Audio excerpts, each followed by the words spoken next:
ये कहानी रिजवाना हिंदी कहानी की तरफ से लिखी गई है। कृपया इसे कॉपी न करें। रात का समय था और हमारे पूरे घर में अफरा तफरी का माहौल था।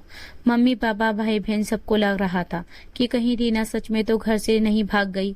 उसका फोन बैग कपड़े सब उसके कमरे में थे। नहीं थी तो बस रीना। उसे सुबह से ही किसी ने नहीं देखा था। अरविंद ने कार में बैठी रीना को भरोसा दिला कि घर वाले कुछ दिन बाद नॉर्मल हो जाएंगे। मैं बात करके सबको समझा दूंगा। तुम बालिग हो, एक बार शादी हो जाए तो घर वालों को आशीर्वाद देने के सिवा और कोई तकलीफ नहीं होने देंगे। इतने तनाव भरे माहौल में भी अरविंद की ऐसी बात सुनकर रीना की हंसी छूट गई, लेकिन शायद उसकी किस्मत में हंसी नहीं लिखी थी। रीना और अरविंद तयशुदा जगह पर पहुंचे तो उसके सारे दोस्त परेशान नजर आ रहे थे। कार से उतरकर अरविंद ने माजरा जानना चाहा तो उसके और रीना के पैरों तले जमीन और सिर ऊपर आसमान दोनों खिसक चुके थे। सारी तैयारियों के बाद बीजू का कहीं अता पता नहीं था। बीजू रीना का होने वाला दूल्हा। अलग धर्म होने की वजह से दोनों के घर वाले इस शादी के लिए तैयार नहीं हुए। रीना ने घर से भागने की धमकी दी तब भी नहीं। इसने रीना और बीजू ने शादी के लिए अरविंद और उसके ग्रुप की मदद ली थी। अरविंद और उसका ग्रुप पूरे कॉलेज और उसके बाहर भी कपल्स को घर से भगाकर शादी करवाने के लिए फेमस थे। असली बात तो किसी को नहीं पता, पर लोग कहते थे कि अरविंद की दीदी को उसके मम्मी पापा ने शादी की मंजूरी नहीं दी थी तो उसने सुसाइड कर लिया था। तब अरविंद 8-10 साल का रहा होगा। अरविंद कॉलेज पास आउट करने से पहले से ही अपने और आसपास के शहर में फेमस हो चुका था।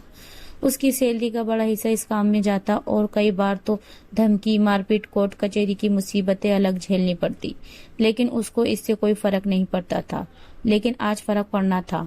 4 साल में पहली बार ऐसा हुआ था कि शादी वाले दिन ही दूल्हे का अता पता नहीं था। शुरू में तो बीजू के फोन पर रिंग जा रही थी, लेकिन 2-3 घंटे से उसका फोन आउट ऑफ रीच हो चला था।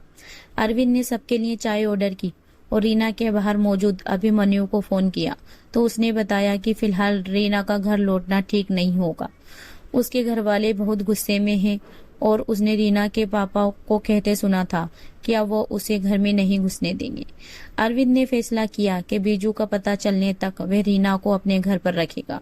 कुछ दिनों में रीना के घर वालों का गुस्सा भी शांत हो जाएगा। रीना के लिए किसी अजनबी के घर जाकर रहना बड़ी अजीब सी फीलिंग थी, लेकिन अरविंद के डैड से मिलकर उसकी वो परेशानी जाती रही। वो रीना को कंफर्टेबल फील कराने के लिए पुराने किस्से सुनाने लगे। जब लड़की या लड़के के रिश्तेदार अरविंद के घर तक लड़ने पहुंच जाते थे। हाँ, अरविंद की मॉम ने कम बात की, लेकिन उन्होंने उसके खाने पीने, कपड़े और रहने का पूरा इंतजाम करवाया। इस बीच अरविंद 2-3 दिन तक सिर्फ सोने के लिए घर आता था। संडे मॉर्निंग वे अचानक आकर रीना को अपना फोन देते हुए बोला कि लो अपने घर पर बात करो। माइक पर हाथ रखकर बोला कि सबसे यही कहना कि तुम घर वालों से नाराज होकर दोस्तों के साथ लॉन्ग ट्रिप पर चली गई थी और आज ही लौटी हो। अरविंद ने रीना को कुछ शॉपिंग कराई और शाम तक वे अपने घर पर थी। रास्ते में अरविंद ने रीना से केरल में बीजू के घर का एड्रेस लिया और कहा कि वे जल्द ही रीना को कांटेक्ट करेगा। 1 घंटा रीना के घर पर बिताकर अरविंद वापस लौट गया था।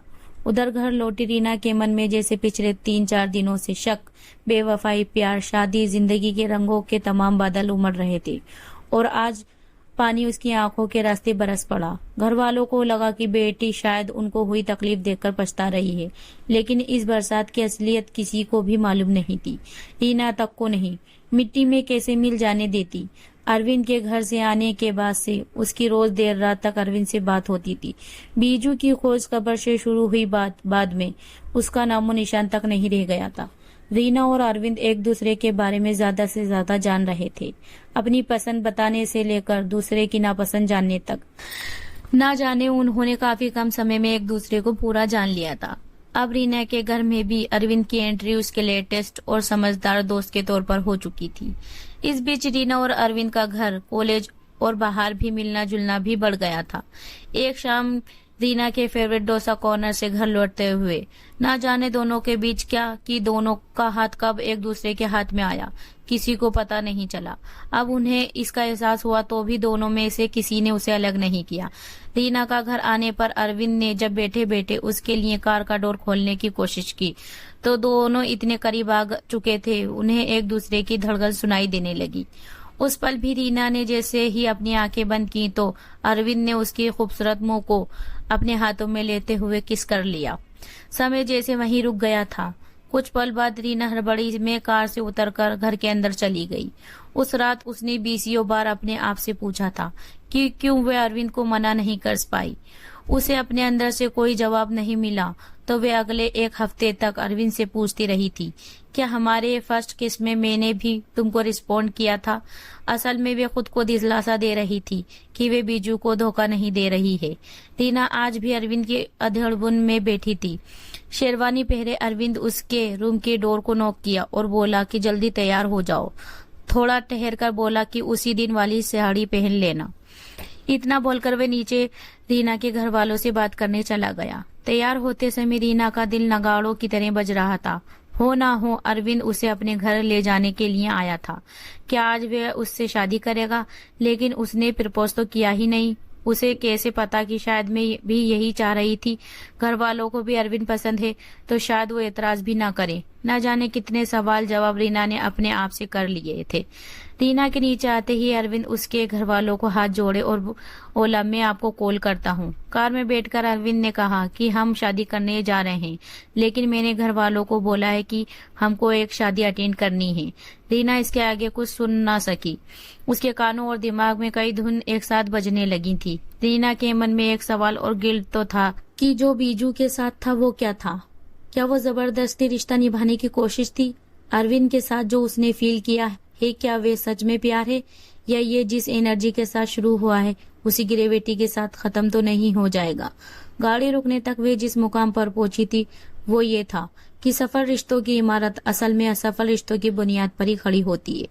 असफल रिश्ते की ही हमें सबसे करीने इस तरीके से सिखाते हैं कि कोई रिश्ता कैसे सफल होगा। और बीजू के साथ उसका रिश्ता असफल था। अरविंद के साथ उसे पूरी जिंदगी का सफर तय करना है। लेकिन ये क्या, यहाँ बीजू क्या कर रहा है और यह भी शेरवानी में क्यों है? रीना के कार से नीचे पैर रखते ही बीजू ने आंखों में आंसू लिए उसे बाहों में भर लिया और कहने लगा, सॉरी रीना, मैं तुमको कांटेक्ट नहीं कर सका। उस दिन पापा को हार्ट अटैक की खबर मिली तो मैं सीधे घर के लिए निकल गया था। मुझे कुछ भी होश नहीं था। वो तो अरविंद मेरे घर तक आया और उसने मुझे तुम्हारी कंडीशन के बारे में बताया और पूछा कि रीना से शादी करनी है या नहीं। तुम्हें तो पता है मुझे हमेशा से तुमसे शादी करनी थी, बस पापा की हेल्थ के चक्कर में मैं काफी डिस्टर्ब रहा, इसलिए तुमको कॉल नहीं कर पाया। आइंदा ऐसा नहीं होगा। लेकिन एक अच्छी चीज हुई कि घर वाले हमारी शादी के लिए मान गए। पापा भी ट्रेवल नहीं कर सकते और मम्मी को उनके साथ रुकना पड़ा, वरना वो यहाँ जरूर आते। उन्होंने हमें शादी होते ही घर बुलाया है। रीना मानो आसमान से सीधे जमीन पर आ पड़ी। उसकी आंखों से आंसू नहीं रोक रहे थे। उसे समझ नहीं आ रहा था कि उसके साथ क्या हुआ, क्यों हुआ। उसकी नजरें अरविंद को ढूंढ रही थी जो आंखों में नमी लिए और उन्हें सबसे बचाते हुए सिर झुकाए पंडित जी से कुछ बात कर रहा था। तो दोस्तों, आपको कहानी कैसी लगी हमें कमेंट में जरूर बताओ और हमारी वीडियो को लाइक करें और हमारे चैनल को सब्सक्राइब करें ताकि हमें मोटिवेशन मिलती रहे और हम आपके लिए ऐसी कहानी लेकर आते रहें।